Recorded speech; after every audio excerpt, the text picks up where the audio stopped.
Okay.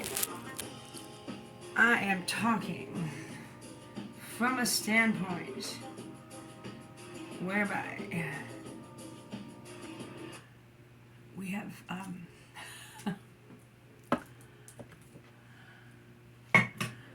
we have to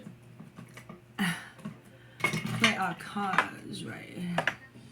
Right.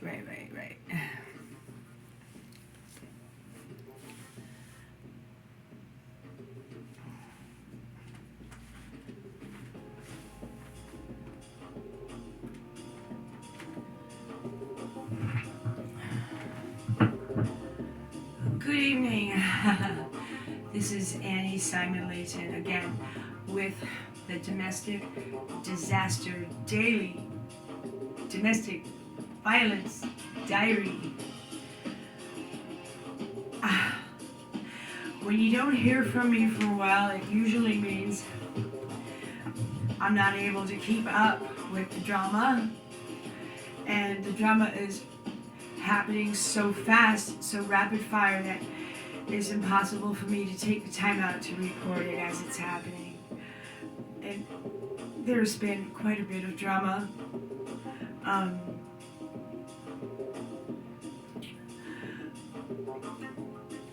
not quite sure if I reported to you that right around Valentine's Day, just after the onslaught of the horrific harassment from the neighbor next door with the heavy metal music and locking me into my driveway and not allowing me to go out to medical appointments, supposedly sent here by the landlord to do some kind of repair work which is not certified by the city or the safety and building inspector.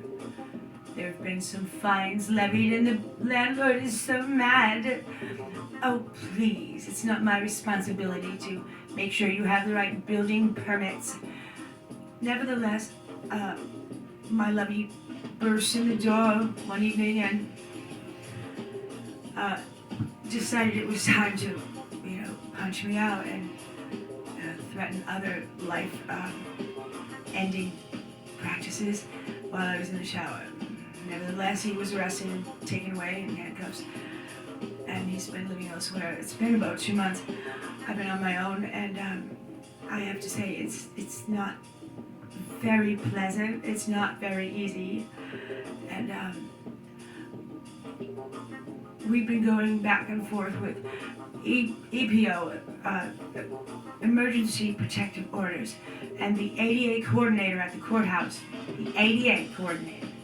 All these letters flying in and out of my life, my mind, I can't keep them all straight.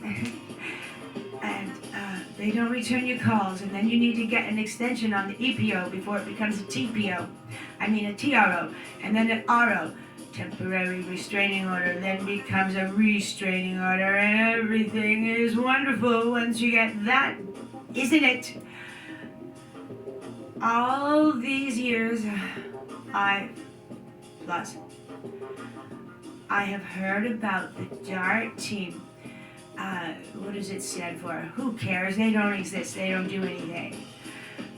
Yet when the fellows downtown and arrested my husband this time around, they gave me a number to the LAPD D.A.R.T team. Oh, but I perked up my ears a little bit because they're supposed to help victims of domestic violence, supposed to help us. And yet I couldn't ever find them before, and yet they were now giving me a direct number, and that's special. I called that direct number to Officer Esteban. No, didn't call me. 6 weeks later, I had another incident where I had to call the police, and I had to call her again just to see if she was alive and well. This time she picked up and made all kinds of claims. I had to have some men come over to report a restraining order violation. I said, I really don't want to have any grumpy or men in a hurry. They always seem to be in a rush to go somewhere more important than my particular house and my problem. So just make sure. she decided to come along for the ride. She knows I don't usually take police reports. I don't usually make arrests. I don't usually go on ride-alongs, drive-alongs. I don't usually show up anywhere. I just sit in my little ivory tower and call myself very lucky to be able to collect a paycheck with no particular responsibilities or duties that are monitored by any individual or supervised by any individual and stuff. I'm so lucky.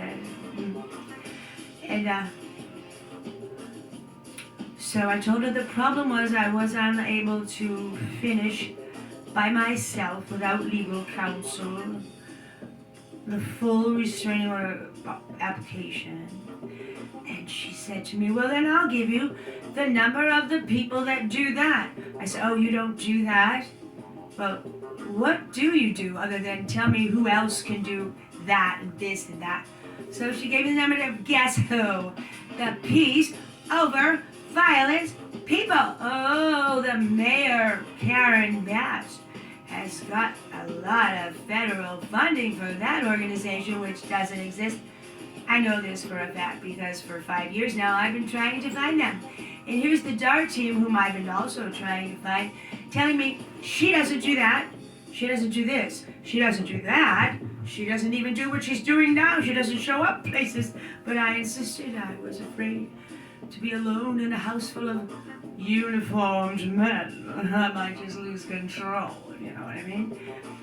And so the D.A.R.T team would call me first thing in the morning and it would be all taken care of and I'd be happy as a clam in Cape Cod Beach. No, they did not call, so I immediately started calling her. And she never spoke to me again after that. She didn't like my message. Excuse me, but Peace Over Violence people, you told me were going to help me with this restraining order. Now I don't have a restraining order. What am I going to do without a restraining order? I don't know what. Ah! Oh, she didn't want to talk to that lady. Okay, so my husband been doing bad things like stealing my money out of the account that we put my Social Security benefits in for safekeeping. For safekeeping? Nothing is safe in his hands. I called him a lot, he called me a lot.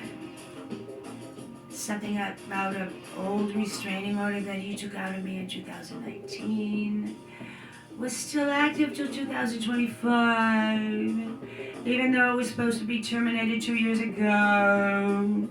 And it was, but they didn't tell those guys in the police department or any law enforcement agency at all.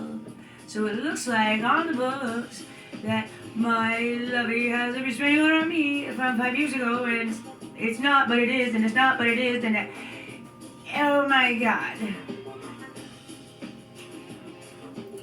They're trying to explain to me how this isn't my benefit, to my benefit. It's to my favor, yes, sirree, to have a restraining order on me with him on the other end of it. That's supposed to be to my benefit and in my favor, they say.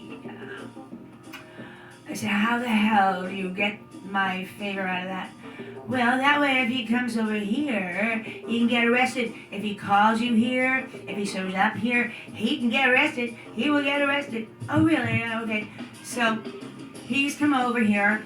He's assaulted me. He's calling me all the time. So while I have a house full of cops, including a lady cop, Sergeant Skaggs, telling me how much she's going to defend my honor and arrest him if he even so much as calls here. Blah, blah. So he calls, right, while she's making this little speech. Then she demands to have the phone handed to her, which I gladly did. She introduced herself. He hung up. She said, well, then he knows he's guilty if he's hanging up. Yes, so what are you going to do about it? Huh?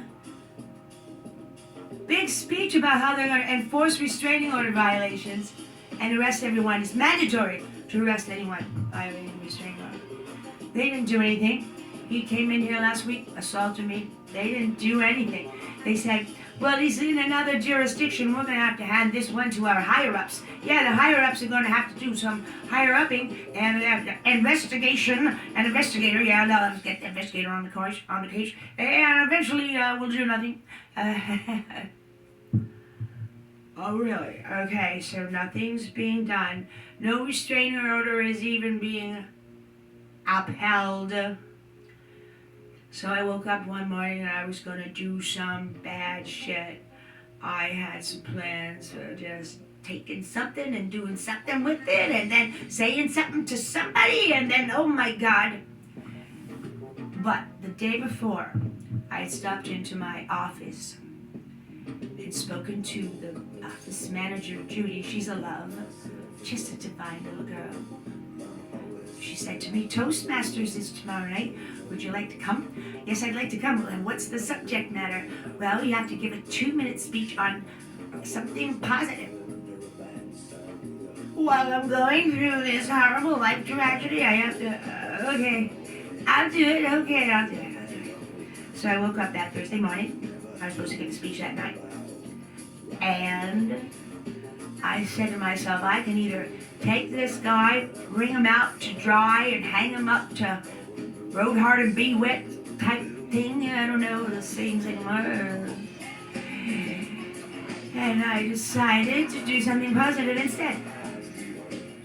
Because Judy had spoken to me about making a speech about something positive. So I just called him up. I said, so why don't you just come home?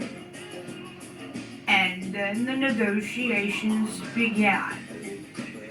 We decided we would give it a try and get some professional help and have him come home and, living with one income and 2 places is not possible. No way. No. So we decided to, I have to put the house back together and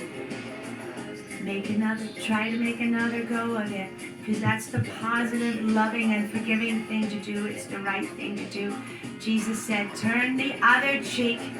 There is no limit to the number of times you're supposed to turn the other cheek. Of course, if there are exceptions. That is really all I have to say tonight. It's very late, and I'm playing this song that reminds me of my lovey, because he always pretends to be such a gangster. Oh yeah, I'm waking up this morning, I'm gonna clean my gun collection. Okay, why don't you clean up your lie collection, huh? He's a hoot. If there's ever a chance for you to do something positive instead of something negative, do it the positive way. It only makes sense, doesn't it? Of course it does. That's it for now. I'm sure I'll catch up with you with another drama scene very soon. And Simon Layton. This is Saturday night, April 6th or 7th-ish. There you go. I know exactly what page it is and what time it is. Right? That's it. See you next time. Bye. Got myself a gun. Got myself a gun.